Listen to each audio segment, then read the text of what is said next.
Think I've been here before. 안녕하세요. 가고파 여행입니다. 저희는 지금 청량리역에 나와 있는데요. 이곳에서 기차를 타고 안동으로 향할 예정이에요. 청량리역에서 안동역까지 KTX로 약 2시간, 문화유산과 역사를 간직한 안동에 도착했습니다. 안동, 하회마을이에요.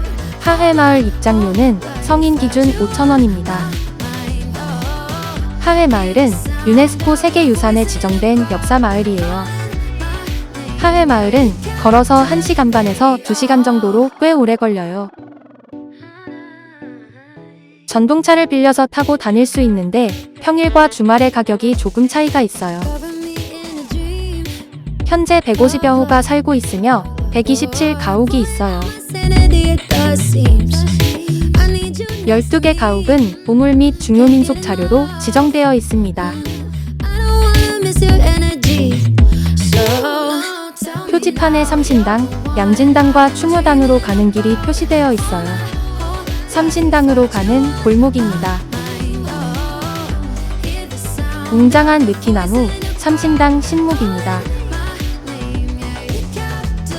600년이 넘는 수령이에요. 하회마을의 가장 중앙에 위치해 있는 느티나무예요. 하회마을 사람들이 성스럽게 여기면서 소망을 비는 신목이에요.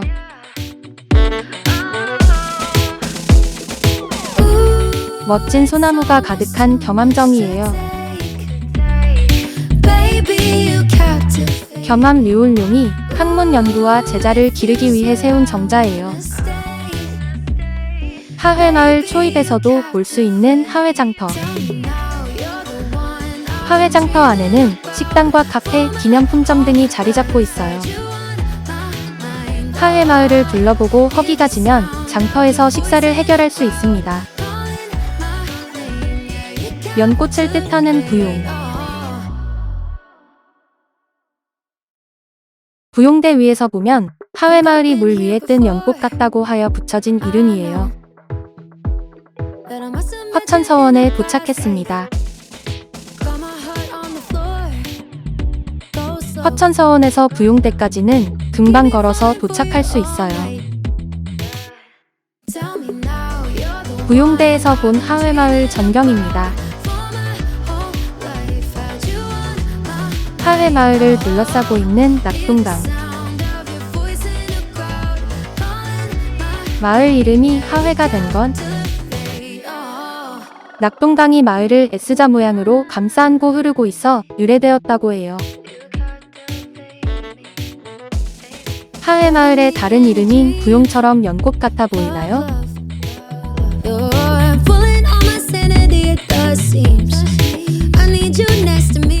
다음으로는 안동의 학가산에 도착했어요.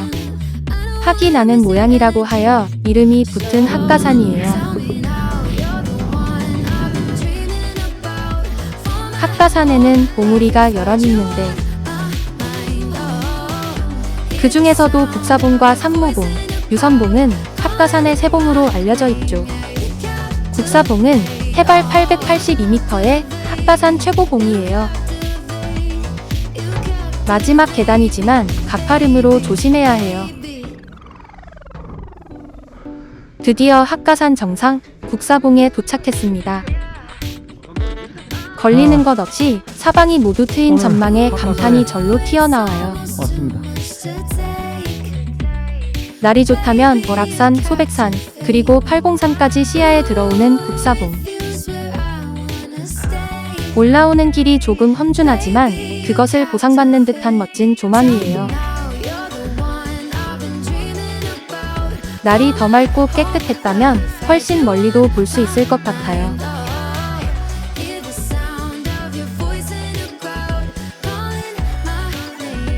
충분히 휴식을 취하고 학가산을 하산해요.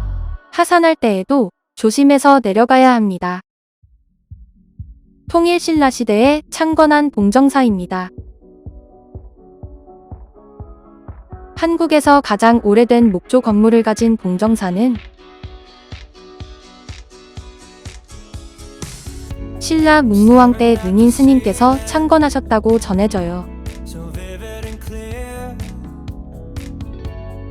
굴에서 수행하던 능인스님이 도력으로 종이 봉황을 접어서 날리니 이곳에 와서 머물러 산문을 계산하였대요.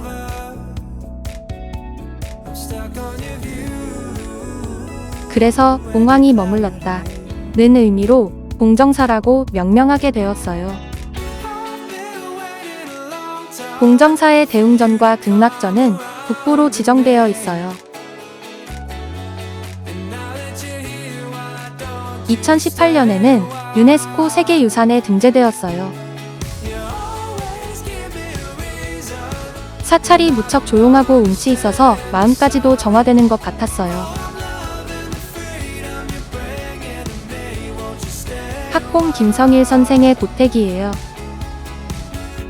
조선 중기의 문신이자 학자인 학봉 김성일 선생은 퇴계 이황의 수제자로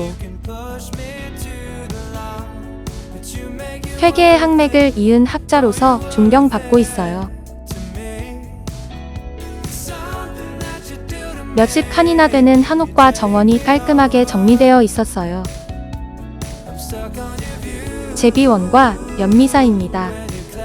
제비원은 고려시대 마애불인 안동 이천동 석불상의 주변 지역을 지칭하는 말이에요. 자연암벽에 불신을 새기고 그 위에 머리를 올렸는데 머리는 거의 파손되었지만 얼굴은 완전하게 남아있어요. 제비원에는 신라선덕여왕 때 창건되었다가 조선시대에 폐사된 연미사라는 절도 있습니다.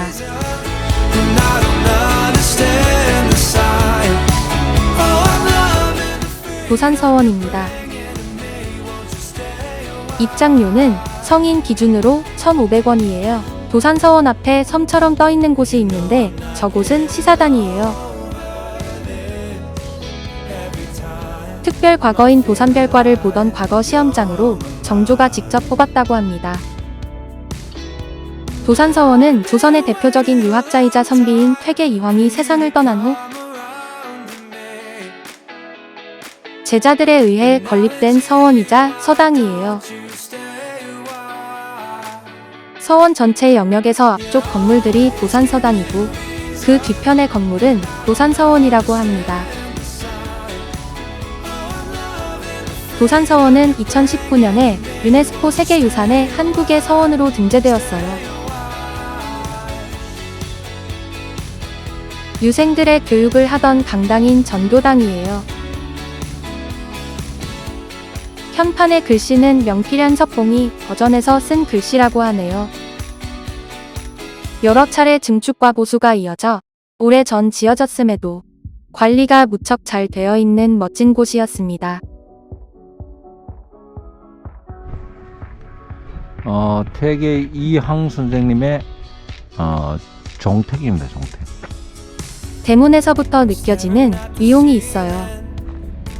아쉽게도 소슬대문은 안으로 들어갈 수는 없어요. 열려있던 대문으로만 살펴본 퇴계 종택 내부. 대신 우측에 있는 추월한 수정은 문이 열려있어 들어갈 수 있었어요. 퇴계 종택은 외병의 방화로 불탔으나 1929년 선생의 13대손 하정공이 새로 지었어요. 4대 부집의 공간 영역도 갖추고 있고 품위와 규모도 갖춘 퇴계 종택이었습니다. 이육사 문학관에 도착했어요. 문학과 독립투쟁으로 널리 알려져 있는 육사 이원록 선생의 정신을 기리기 위한 곳이에요. 내부로 들어가면 이육사의 생애와 독립운동을 하게 된 배경 등에 대해서 설명해요.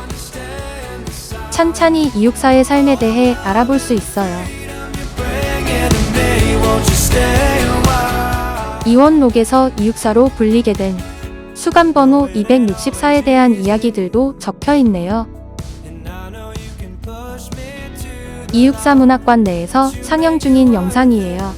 이육사 문학관은 백일장이나 청포도 사생대회 등을 열면서 이육사의 나라사랑 정신을 이어나가기 위해 노력하고 있습니다. 안동시의 옛 안동대도 호부자리에 조성한 웅부공원이에요. 조선시대 지방관하의 정무를 보던 명가원과 대동루를 복원한 안동시내 도심의 대표적 근린공원이에요. 웅부공원에서 조금만 이동하면 있는 태사묘. 삼태사인 김선평, 권행, 장정필 공의 위패를 모시고 있는 유적이에요. 본래는 고창이었던 이 지역이 안동이라는 이름을 얻은 미래도 여기에 있는데요. 고려의 개국공신인 삼태사는 이 지역의 동쪽을 평안하게 하였다 는 의미로 안동이라는 이름을 부여하게 했다고 해요. 태사묘에는 삼태사 공이 사용하던 유물뿐만 아니라 국민원이 하사한 유물들이 보관되어 있습니다. 안동 서부리의 옛기 마을이에요. 다재다능한 예술인과 이야기가 있는 예술의 끼가 있는 마을. 벽화가 그려진 담장과 트리가트가 그려진 골목. 공방과 카페들, 갤러리가 있어 느긋하게 걸어다니면서 구경할 수 있는 마을이에요. 월영교입니다. 낙동강의 멋진 모습을 기억에 남기고 싶다면 월영교를 추천하고 싶어요. 낙동강 안동호에 있는 월영교는 380m가 넘는 나무 다리로 무척 길어요. 월영교 한가운데에 있는 월영정. 목조 정자로 월영정에서 보는 낙동강 풍경이 정말 멋져요. Think I've been here before. 강가에는 벚나무가 심어져 있어서 벚꽃이 피는 때에 맞춰서 오면 장관이 펼쳐진다고 합니다. 월영교에는 원희엄마 이야기가 전해져요. 무덤 속에서 400여 년간 숨겨져 있다가 남편을 먼저 떠나보낸 아내의 애절한 마음을 담은 편지가 발견되었다고 해요. 그래서 그런지 월영교를 손잡고 건너면 사랑이 이루어진다고 하네요. 월영교의 야경을 보기 위해 다시 찾았습니다. Your voice in a crowd. 월영정을 멋있게 비추고 있는 조명들, 낮에 본 모습과는 사뭇 달라요. 이렇게 매력적인 야경이 있어서 월영교는 꾸준히 많은 사람들이 찾는 명소인 것 같아요. 낙동강에 비춰지는 조명이 함께해 정말 아름답죠? Of love. You're pulling on my side. 안동역과 안동터미널이 지근거리에 있어서 이용이 편리해요. 세계적인 문화유산과 우리 민족의 역사를 품은 안동 모두 함께 다녀오는 것은 어떨까요? 다음 영상에서 만나요. Tell me